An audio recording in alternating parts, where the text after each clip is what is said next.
My job now, humbly, is to share with you the essence of what was said and the feelings that were shared, et aussi pour partager avec vous l'essentiel de ce qui a été partagé, et aussi pour vous transmettre les grandes thématiques qui se sont dégagées. So, of course, just for your update, more than 700 participants have been engaged in this process so far. We heard 106 speakers in person and online last night, an additional 237 in-person participants, and 400 listening online. This is a lot of people.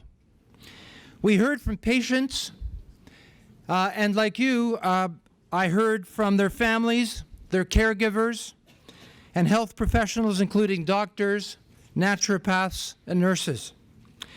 There seem to be, of course, and you'll tell me before I'm able to tell you, very many common threads in the concerns of all. One of the key themes that are really being pulled out of this now is there's a clear need for a plan for action. And of course, all of the presentations that were made last night will be available online shortly. Essentiellement, il y a eu plusieurs témoignages qui ont partagé avec nous l'essentiel de l'expérience des patients. Last night, we heard quite a bit of patient experience.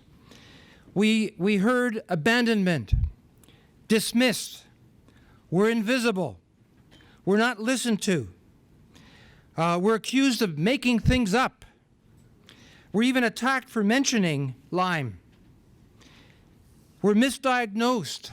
We have a deep sense of fear, of anger, of suffering. Our lives have been destroyed.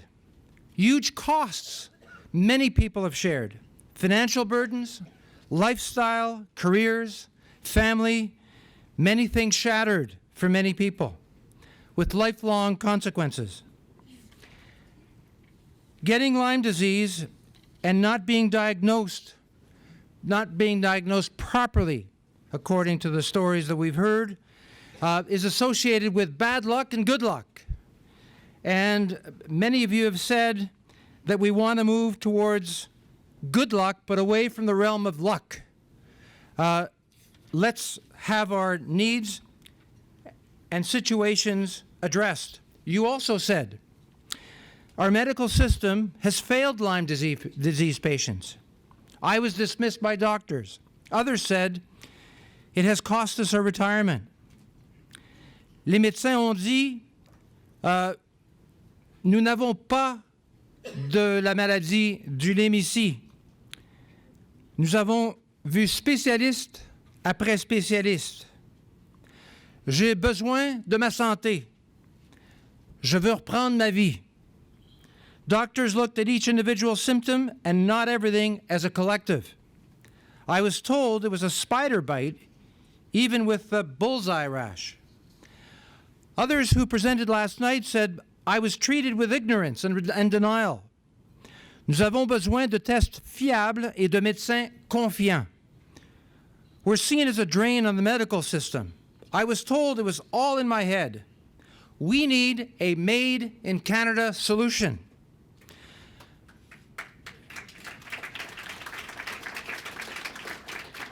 Some of you said when nothing showed up in the blood work, the doctors stopped testing. I was advised to leave my Canadian health system and get treatment in the U.S. Now, there's common themes that seem to be emerging, and what we tried to do to the best of our ability, and of course this is not comprehensive, and I'm just giving you the very, very tip of the iceberg. But under the banner and theme of surveillance, we heard that there's significant underreporting, and many more Canadians are suffering from Lyme disease. So for those of you discussing surveillance, that seems to be an issue that was raised last night.